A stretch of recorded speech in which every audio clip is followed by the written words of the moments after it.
The story of the M4 Sherman tank is one of the most improbable narratives in the history of mechanized warfare, a tale that defies the standard logic of military obsession with technological obs. On a sweltering morning in June 1967, along the border where the Sinai Desert meets the rest of the Middle East, a fleet of armored vehicles prepared to launch an offensive that would redraw the maps of the modern world. The crews manning these machines sat inside steel hulls that had been forged in Detroit, Philadelphia, and Flint during the height of the Second World War. These were tanks that had rolled off assembly lines when Franklin D. Roosevelt was president, and swing music dominated the airwaves. Machines designed to fight the Wehrmacht in the hedgerows of Normandy and the muddy valleys of Italy. Yet, here they were, 23 years later, modified beyond recognition and preparing to engage Soviet-built T-34 and T-55, main battle tanks that represented the pinnacle of Cold War armored engineering. On paper, the engagement was a mismatch so severe it bordered on suicidal. The Soviet tanks possessed superior armor-sloping, infrared night-fighting capabilities, and high-velocity 100mm cannons designed specifically to destroy Western armor. However, the ensuing 6 days would prove that warfare is not merely a comparison of specification sheets, but a complex interplay of training, doctrine, and the sheer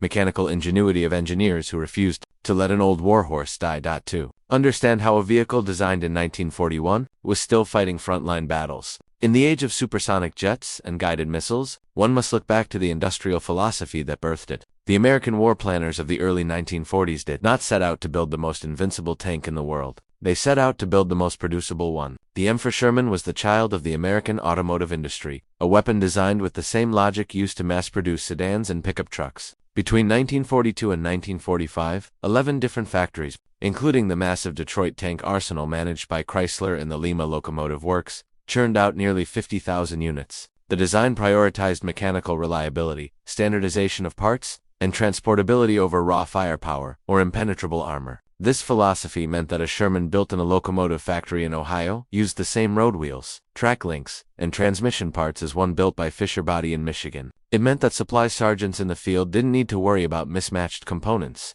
and it meant that the tank was spacious enough and simple enough that it could be repaired in the field with standard hand tools. This standardization was the tank's greatest strength during the Second World War, but it was also the trait that would inadvertently make it the most veritable weapon system of the 20th century. During its debut conflict, the Sherman developed a polarized reputation. To the generals and logistics officers, it was a dream, a tank that could cross almost any bridge in Europe, fit in the hold of a Liberty ship, and drive hundreds of miles without a transmission failure. To the crews who lived and died inside them, the reality was far more terrifying. They knew that the 75mm of frontal armor was insufficient against the high-velocity guns of German Tigers and Panthers. They knew the grim nicknames like Ronson, implying the tank would light up the first time it was hit, or the German slur Tommy Cooker. They fought with the knowledge that they had to close 2 suicidally short ranges to penetrate German heavy armor, often relying on numbers and flanking tactics to survive. Yet, even then, the Sherman displayed a resilience that its heavier German counterparts lacked. When a Tiger tank broke a final drive or shattered a transmission, it often had to be abandoned or required a specialized recovery vehicle and a team of factory-trained mechanics to fix. When a Sherman broke down, the crew could often swap the part themselves and be back in the fight within hours. This mechanical accessibility meant that the Sherman hulls survived the war in vast numbers, leaving the United States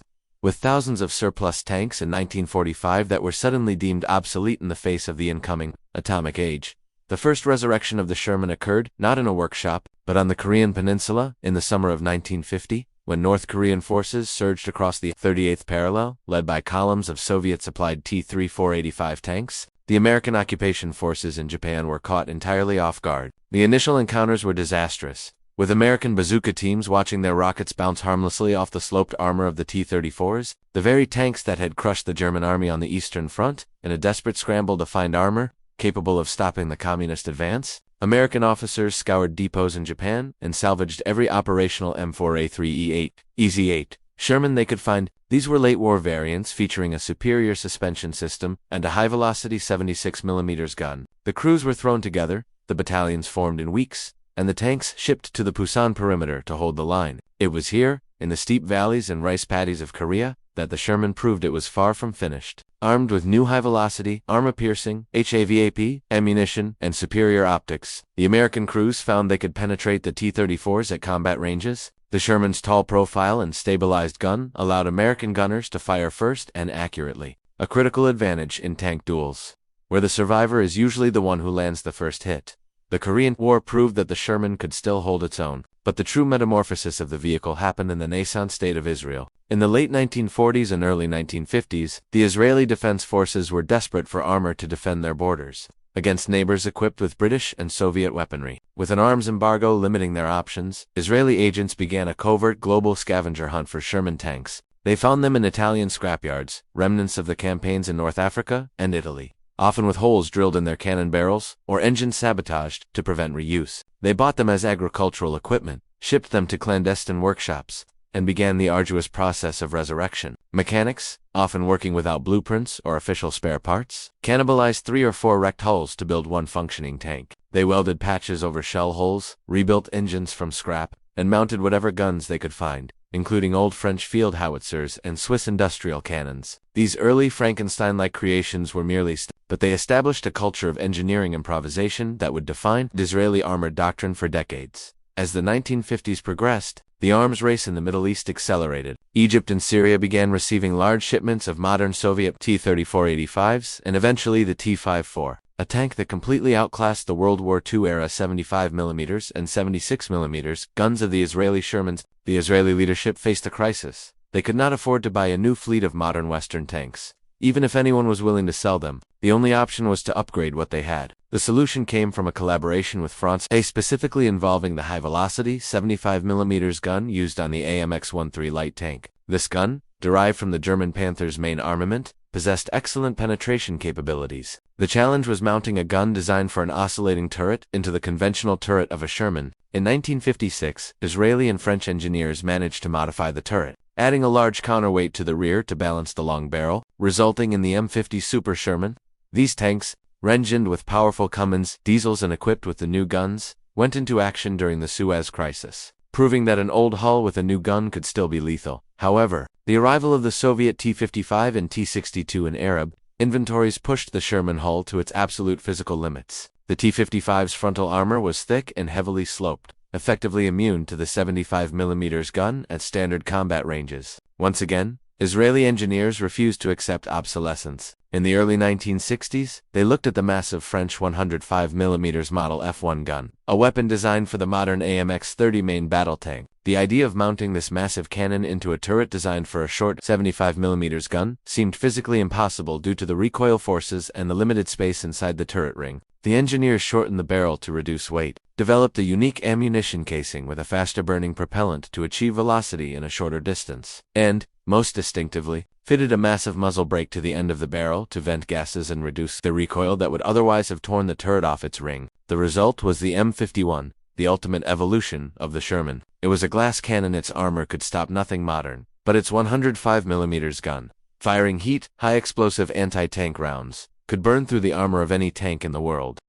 The efficacy of these modifications was tested in the fires of the Six-Day War in 1967. When the war began, hundreds of M50 and M51 Shermans rolled into the Sinai and up the Golan Heights alongside more modern British Centurions and American Pat. In the epic Battle of WWII, General Ariel Sharon used the Shermans as a primary maneuver force. Under the cover of darkness, Israeli tank crews pushed their upgraded vintage machines through the sand dunes. In the chaos of night fighting, the technological disparities narrowed. The Sherman crews, intimately familiar with their machines after years of reservist training, utilized the superior La Delinea handling of the Sherman chassis and the devastating power of the French guns to shatter the Egyptian defenses. On the West Bank, Shermans engaged Jordanian M48 Patton tanks that were decades newer and defeated them. The M51s used their searchlights to illuminate targets in the darkness, their commanders fighting from open hatches to maintain situational awareness, trusting in speed and first-shot accuracy to survive. It was a triumph of the man-over-machine philosophy, proving that a well-trained crew in an obsolete tank is far more dangerous than a conscript crew in a modern one. Yet, the laws of physics and the progress of technology could not be held at bay forever. The Yom Kippur War of 1973 marked the tragic ceiling of the Sherman's potential. When Egyptian and Syrian forces launched their surprise attack, the reserve Sherman brigades were rushed to the front lines to plug the gaps.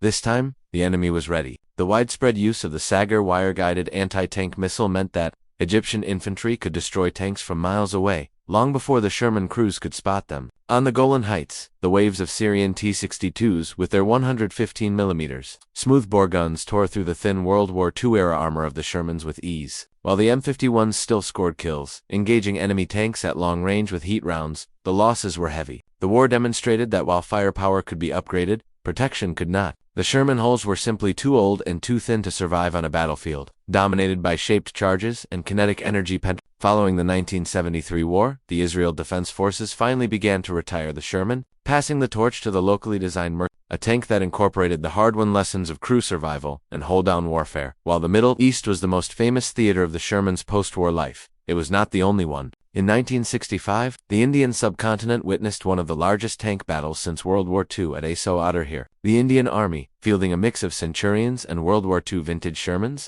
faced a Pakistani invasion force equipped with modern American M47 and M48 Patton tanks. The Pakistani armor was technically superior in every way, boasting range-finding equipment and heavy armor. However, the Indian commanders used the terrain to their advantage, flooding the sugarcane fields to create a quagmire. They lured the Pakistani armor into a horseshoe-shaped trap. As the heavy Pattons bogged down in the mud, unable to maneuver, Indian Shermans firing from concealed positions in the tall cane decimated them. The lighter footprint of the Sherman allowed it to traverse ground that swallowed the heavier modern tanks. It was a stark lesson in the importance of tactical patience and terrain analysis, earning the battlefield the nickname Patton Nagar, Patton City, due to the graveyard of modern tanks destroyed by supposedly obsolete ones. The Sherman's journey continued into the strangest corners of the Cold War. In the late 1970s, as the United States and the Soviet Union focused on nuclear deterrence, to South American nations, Chile and Argentina, brought the Sherman to the brink of war in the Beagle Channel conflict. Both nations, under arms embargoes and military dictatorships, had turned to the Sherman as a solution to their armored needs.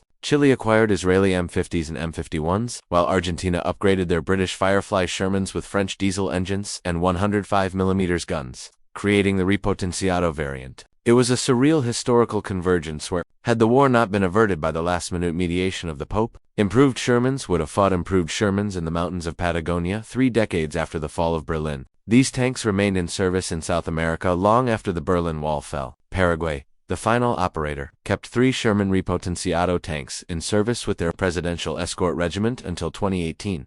For 73 years, the radial engines roared and the tracks clattered, a testament to a design that was simply too useful to discard. The longevity of the M4 Sherman forces a re-evaluation of what constitutes a successful weapon system. In the sterile analysis of military technology, success is often measured in millimeters of penetration or inches of armor protection. By those metrics, the Sherman was mediocre in 1944 and laughable in 1970. But in the messy reality of global conflict, success is measured by presence. A tank that is broken down in a depot because its transmission is too complex to fix is useless. A tank that is too heavy to cross a local bridge is a liability. The Sherman succeeded because it was the ultimate blank canvas. Its spacious hull, robust transmission, and standardized parts allowed generations of mechanics and workshops from Tel Aviv to Buenos Aires to project their own strategic needs onto the vehicle. It allowed nations with limited industrial bases to maintain credible armored forces. It allowed a crew in 1967 to kill a tank built in 1965 using a hull built in 1943.